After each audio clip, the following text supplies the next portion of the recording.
Timnas Indonesia U23 memang berhasil menang saat bertemu dengan Cina Taipei kemarin. Tetapi saat melawan Turkmenistan, Indonesia bisa apa? Mari kita bahas dari sudut pandang penikmat sepak bola, bukan pengamat sepak bola. Hasil 9-0 adalah hasil yang sangat memuaskan dan fantastis menurut saya untuk permainan Timnas Indonesia U23 yang sangat luar biasa. Bahkan sebelumnya, di konten sebelumnya, teman-teman mungkin bisa lihat kembali, saya udah bilang bahwa ini bukan hanya sekedar Timnas U23, ini Golden Boy kita. Ini akan menjadi pemain-pemain yang sangat diperhitungkan yang bisa membawa Timnas Indonesia menjadi lebih baik ke depannya. Jika seandainya mereka konsisten dan tim kepelatihan yang entah mungkin nanti tetap Sinteyong atau digantikan, bisa melanjutkan tren positif yang telah dibangun oleh Coach Sinteyong. Kita bahas sekarang mengenai pertandingan Timnas U23 ketika akan bertemu dengan Turkmenistan di laga selanjutnya ya, nanti malam ya. Turkmenistan kita tahu adalah salah satu tim kuat di Asia. Bisa dibilang juga dari ranking FIFA memang mereka di atas kita ya. Tapi jika lihat hitam di atas kertas, di mana pertandingan Timnas Indonesia ke belakang saat bertemu dengan Turkmenistan di level senior khususnya kita selalu menang. Bahkan Timnas senior pun menang kemarin 2-0 saat FIFA Matchday melawan Turkmenistan. Dan di U23 kemarin memang Turkmenistan menang melawan Cina Taipei, tapi kita menang dengan skor yang lebih besar dan permainan yang lebih menjanjikan jika kita menilai Timnas U23 saat melawan Taiwan kemarin. Dan seharusnya jika Timnas U23 konsisten permainannya bahkan meningkat saat bertemu dengan Turkmenistan, ini bukan laga yang sulit seharusnya ya. Tapi di lapangan kita tidak tahu, dan performa setiap pemain, performa setiap tim itu memang kadang-kadang itu naik turun ya. Dan kita mudah-mudahan aja minimal stabil bahkan naik ketika Timnas Indonesia bertemu dengan Turkmenistan.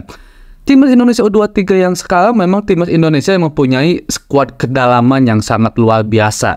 Kita tahu lah, akhirnya rekonstruksi yang dilakukan oleh seorang Coach Sinteyong di mana mengkombinasikan pemain-pemain lokal yang asli dididik di Indonesia dengan pemain-pemain kita naturalisasi yang dididik di luar negeri itu menghasilkan sebuah racikan yang luar biasa. Saya juga sangat acungkan jempol kepada calon gelandang masa depan kita, Ivar Zena, di mana kita dulu mungkin sempat kesulitan dapat pemain belakang yang hebat. Sekarang udah nggak bisa didebatkan lagi, kita mempunyai para pemain belakang yang luar biasa di naturalisasi ini.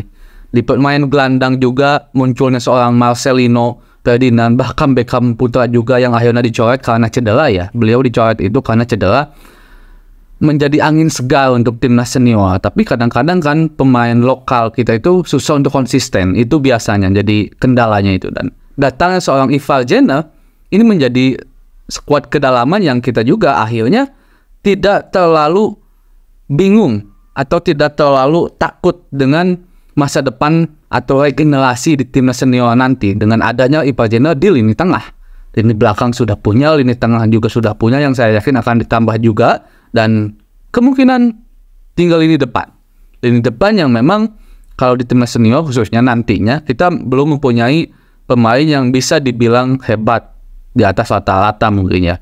Kita harus akui itu. Dan di U23 pun sekarang Ramadan Sananta berharapnya mudah-mudahan bisa lebih baik, mungkin bisa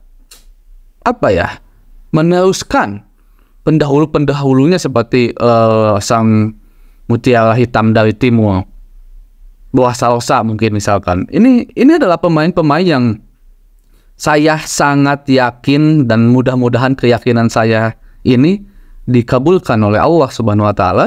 Timnas Indonesia U23 bisa lolos ke Piala Asia.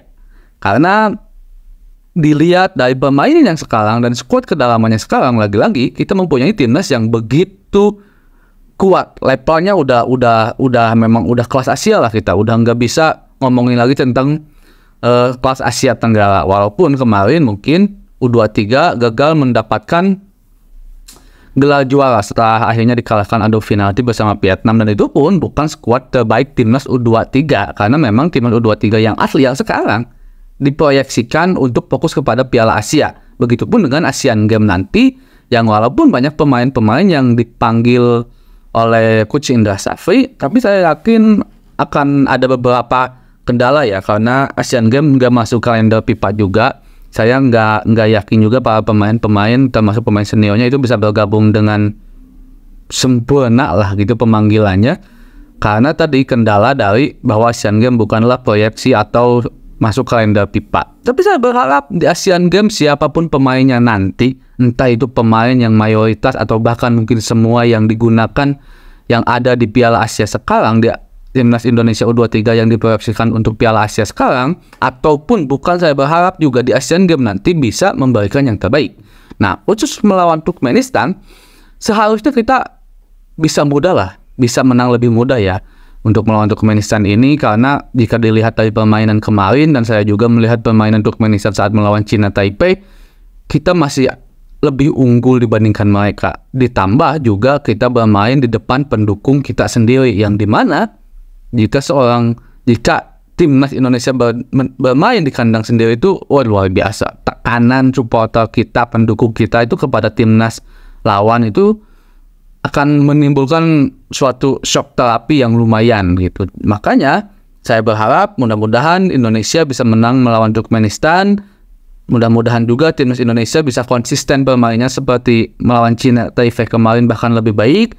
Dan ketika nanti lolos ke Piala Asia, dan kami berharap juga timnas Indonesia senior dan U23 nanti jika seandainya lolos, khususnya U23, bisa memberikan perlawanan. Seenggaknya ya jangan kalah di fase grup, nanti mungkin 16 besar, seenggaknya mungkin masuk semifinal. Kami sangat berharap itu, karena ini adalah skuad terbaik Golden Boy Timnas U23. Dan jika nanti seandainya gagal pun, saya sangat berharap kepada para supporter Indonesia untuk tidak mencaci maki mereka, untuk tidak menyudutkan mereka, karena lihat progres Timnas Indonesia sekarang sudah sangat luar biasa dibandingkan dengan timnas sebelum era Coach Shin Tae-yong.